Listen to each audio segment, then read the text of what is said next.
Kevin Jennings has been in good situations ever since he stepped on campus on the hilltop, but 2026 is going to be the best situation for him his entire collegiate career.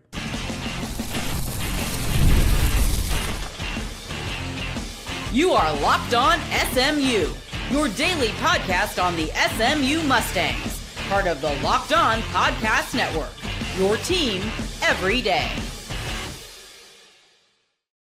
Tell you why that is and so much more here in just a second. Welcome to Locked On SMU here on a Tuesday. I appreciate you making us your first listen of the day here on the Locked On Podcast Network and for making us the #1 sports podcast network that is out there. My name is Grayson Singleton, covering SMU here for the Locked On Podcast Network and a college football radio host for over 40 years. Over 4 years. I haven't even been alive for 40 years. Hey, our episode today is brought to you by Mazda. We put that same drive into every detail. Wins define the moment. Putting in that work, well, that defines you.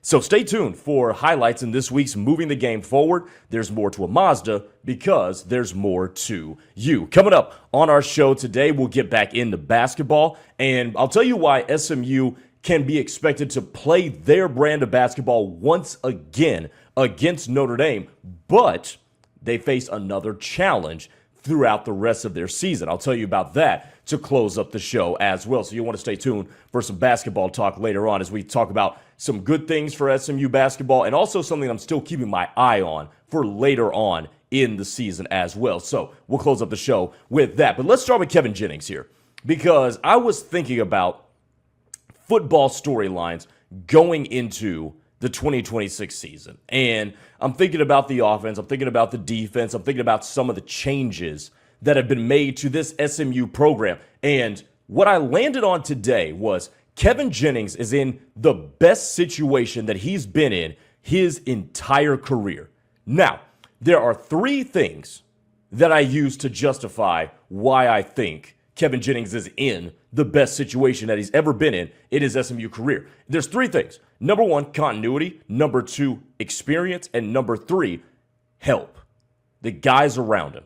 So let's talk about first the help.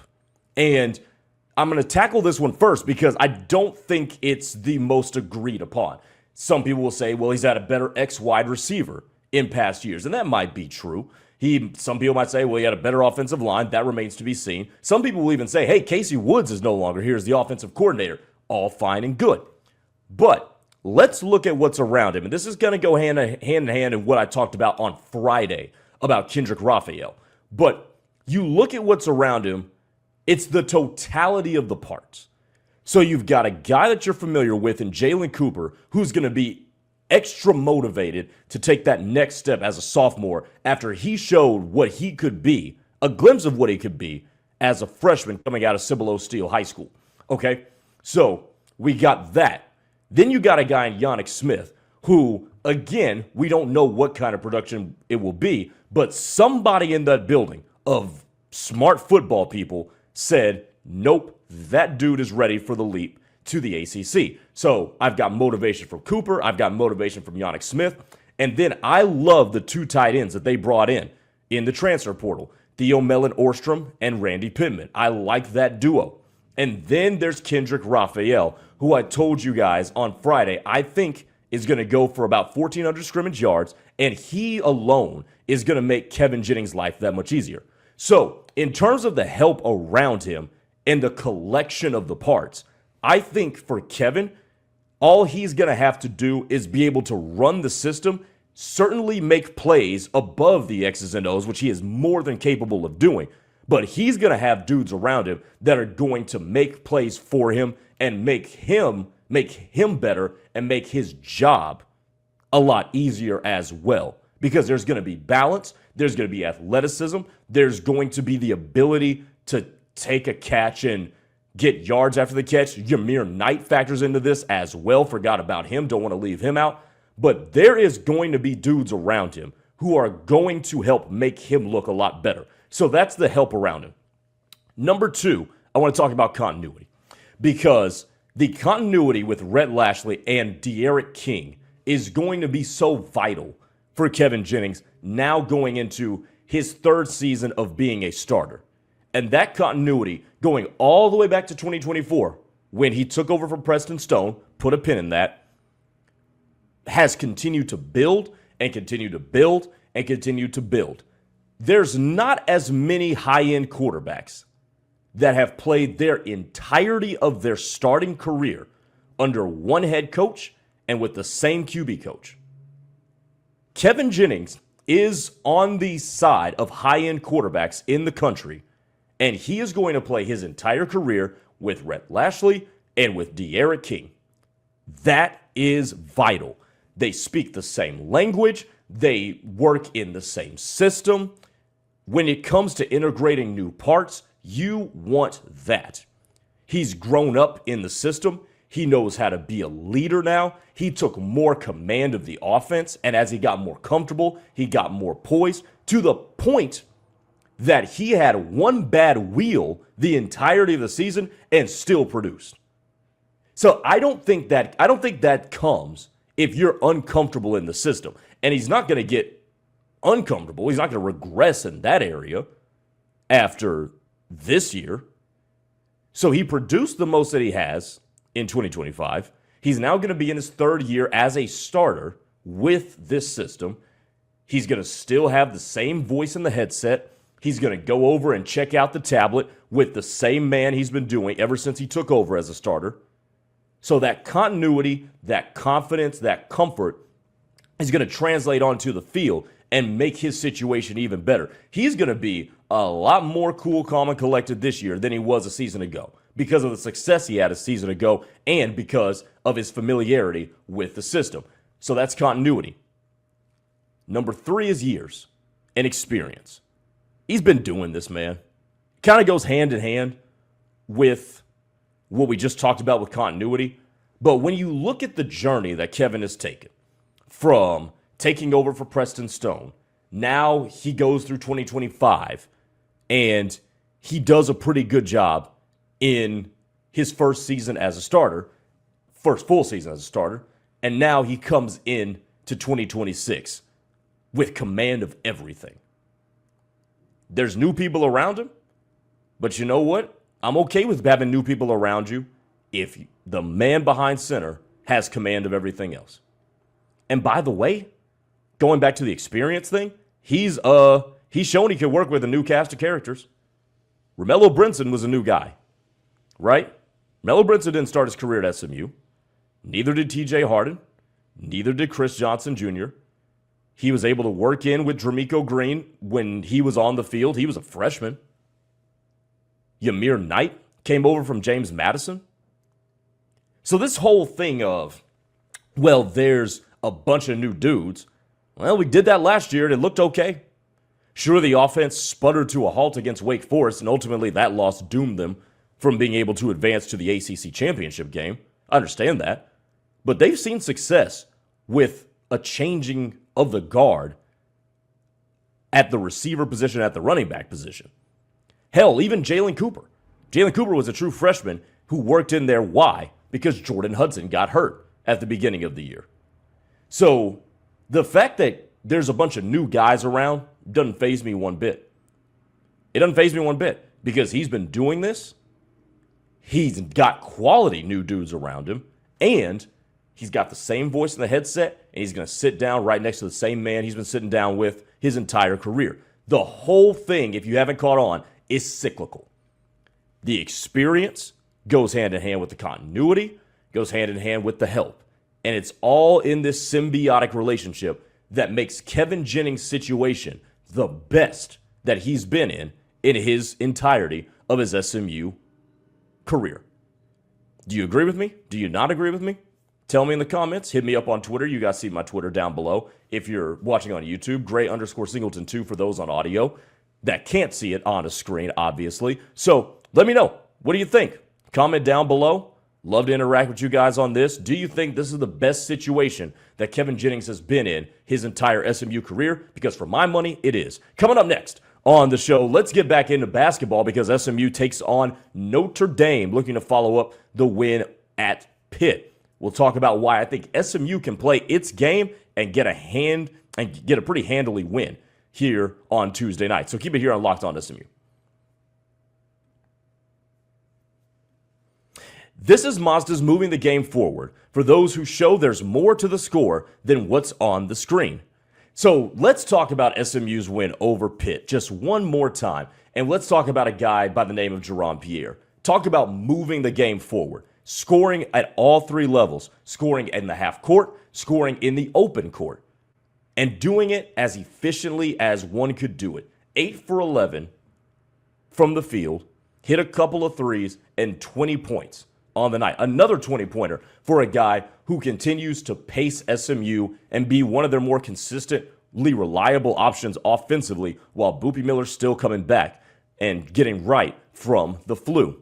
But it's plays like that and moments like that when you get a guy who can be as efficient as Jerome Pierre was that make you feel better about your team going forward. These moments remind us of what it really takes to raise the bar. That extra work off the court, dialing into every detail, giving it that extra fire and that grit, and saying, I never quit. We put that same passion into every model. Highlights make the reel. What it takes to get there, that's what makes it count. Because there's more to a Mazda, because there's more to you. The new year is here, and it's the perfect time to reset your routine and refresh your space. If you're spending more time at home, you might as well love how it feels. That's why you should turn to Wayfair. It's a one-stop shop for getting your home back on track. From bedding and mattresses to storage solutions for every room, Wayfair makes it easy to start the year off fresh. Wayfair has everything you need for a full home refresh, all in one place. Whether you're updating your living room, organizing your space, or upgrading your work-from-home setup, Wayfair's huge selection makes it easy to find exactly what works for your style and budget. So I love that I can find pieces that match my style without spending a fortune. Whether it's a little bit more of a beige or a gray look like I have in my new place, or if you want more brightly colored accents or whatever in your house, Wayfair's got it for you. And it honestly made getting back into my routine this year feel a lot more manageable. Shopping is easy, delivery is smooth, and everything arrives exactly how I expected. So get organized, refreshed, and back on track this year for way less. Head to wayfair.com right now to shop all things home. That's Wayfair, Wayfair.com. Wayfair, every style for every home.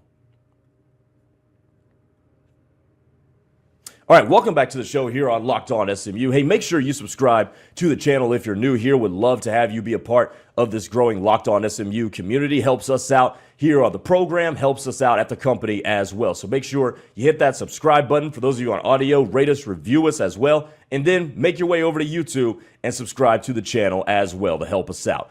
Again, I'm Grayson Singleton. Glad you're making us your first listen of the day as well. Okay, so SMU will face Notre Dame in a game that they need to start stacking these games in this stretch of teams that aren't very good, because this in particular is one that if you don't get, it can really hurt your resume. Now, in thinking about this Notre Dame team, this is going to be a game where I think SMU can play its game again and win it handily. Now, what do I mean by that? If you missed yesterday's episode, we talked about how SMU turned Pitt over 12 times and turned it into 25 fast break points. I see the same sort of potential with this Notre Dame team. Now, it will look a lot different. Let me explain exactly how they're going to do it.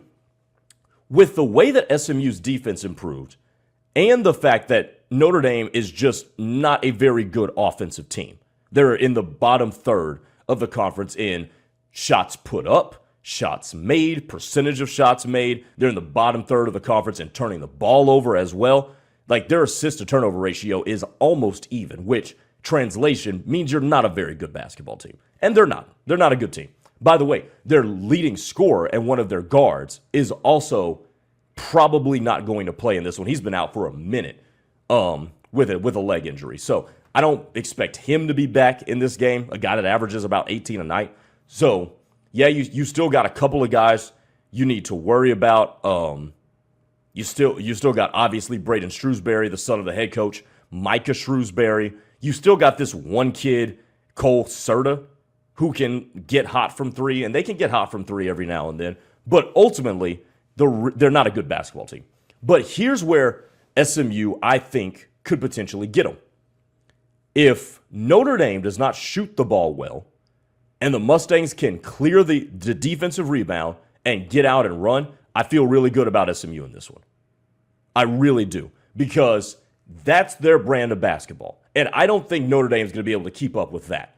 I think to win this game, SMU needs to force missed shots, clean the glass defensively, get out and run.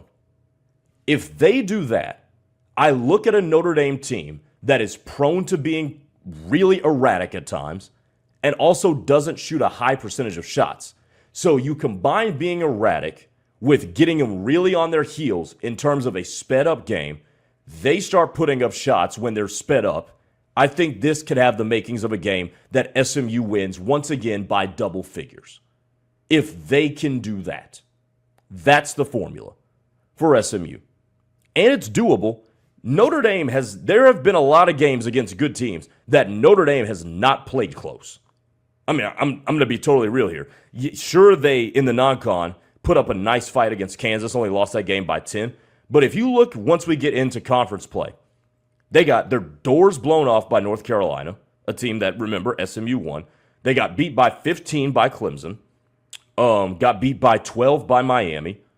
They lost to Syracuse by 14, who we talked about in Monday's episode, doesn't look like all that great of a team, lost by double figures to Louisville. So this is not a team that has played a lot of these games particularly close. Can they get hot from three? Yes, they can. Ask Virginia. They got hot, especially early in that game, from three. And Virginia had a hard time putting that team away. So this is still a team that can get hot. But they lost one of their better perimeter defenders. Tay Davis is now at Oklahoma. Lost him from a year ago. And then again, they've got another cat who is their leading scorer this year by the name of Marcus Burton. Doesn't really qualify as leading scorer, but he's averaging 18 a night when he went down. He's still hurt. So all that combined, this should not be a team that hangs with SMU into the second half. Would I love to see SMU get off to a more decisive start? Sure. But again, they didn't get off to a decisive start, really started out cold against Pitt, and then eventually separated. So if SMU is going to outclass Notre Dame, it'll probably happen in the second half is when they will get their separation. But I am looking for, out of the jump, some real defensive intensity. Because if you put defensive intensity on this team and you catch them on one of their bad nights, which is more indicative of what they are over the course of the entirety of the season, get out and run, play your brand of basketball where you're scoring in the open floor. They moved the basketball a lot better as the game went on in Pittsburgh, so I like that. But if you're out and running and that ball's hopping and moving around and guys are getting looks at the basket, guys are getting open lanes to finish at the cup, SMU should win this game. And they should win it by playing their brand of basketball. Again, the big point of emphasis that I want to see them continue to improve on is their defense. Can they just get steadily better as we go down the stretch of the regular season? They do that, and they combine that with how good they are in the open floor, SMU should be in good shape. But you got to get this game tonight, because if you don't, that's a huge blemish on the resume. Because right now, SMU is undefeated against quads 3 and 4, and with their inability to close a game like the NC State game, which would have been a really nice one to have, you got to maintain that undefeated level of play against the bottom two quads. All right, coming up next, we'll round out the show talking about some consistency with this SMU team and why I think that matters. And I'll tell you why I'm talking about it today on the other side. We'll close up the show with that here on Locked On SMU. But first, we got to tell you about our friends at TurboTax. Tax season doesn't have to take over your life. This year, TurboTax is making it easier than ever to just hand things off and move on with your day. With TurboTax full service, you can have your taxes done for you by a trusted local expert start to finish without the stress or the guesswork. Instead of spending hours trying to figure out forms, you can meet with a local TurboTax expert in person, or you can connect with them online. They handle everything from W-2s to self-employed forms and work to get you every single deduction. All you got to do is upload your documents, go about your day, and get updates right in the TurboTax app. So it's a huge time saver and gives you real peace of mind knowing that a qualified expert is going to be able to handle it. For a limited time, you can have your taxes done by a local TurboTax expert for just $150 all in if a TurboTax expert did not file for you in 2025. Just make sure you file by February the 28th. Take taxes off your plate and get back to your life. Visit turbotax.com/local to book your appointment today. All right, welcome back to the show. And before we close things out talking about something that SMU needs to consistently do, I want to tell you about our Everydayer Club. So appreciate you making us the first listen of the day. If you haven't already, make sure you go check out our brand new Everyday Club. It's a new feature that we've added to the company, and it's pretty dope. You get access to an ad-free audio feed for Locked On SMU, so you can listen to us ad-free in the car, in the gym, or whatever. Like, I know a lot of you guys don't like to be skipping through ads and stuff, so why not go ad-free with the Everydayer Club? Plus, you get an invite to a members-only Discord server for Locked On Everydayers as well, so you get to hang out with other Locked On listeners as well as some of the hosts as well. So $5 a month or $50 a year is how you can sign up with the Everydayer Club. All you got to do, go to the link in the show notes to learn more, or go to lockedonsmu.supercast.com to sign up with the Everydayer Club. Okay, one final note before we get out of here for today, and I think SMU is in a really interesting spot in its schedule. We've talked about how it's a little bit light at this particular moment in time, but because it's a little bit light, this is the time of the year where you want to be developing habits, and not just developing habits, but perfecting them as well. So we talked on Monday that SMU played its brand of basketball against Pitt, and it translated into a win. You've got the game at home against Notre Dame. You go to Syracuse, and that'll be your tune-up when you welcome the currently 24th ranked Louisville Cardinals to Dallas. This is why habits need to be built, because they've already seen success in that Pitt game when they played their game, they meaning SMU. Can they repeat that against Notre Dame? Taking care of the basketball, moving the basketball around, but ultimately getting it started with your defense. And their defense took a little bit to settle in that game against Pitt. But when they settled in, the game turned. Forcing all those turnovers, getting out in transition, capitalizing on your transition opportunities, something they were nearly flawless at in Pittsburgh. But if they can do that and put teams in the scramble drill, move the ball around, get that ball hopping, and it lead to open shots or open looks right at the basket, SMU is going to be its most lethal version of itself.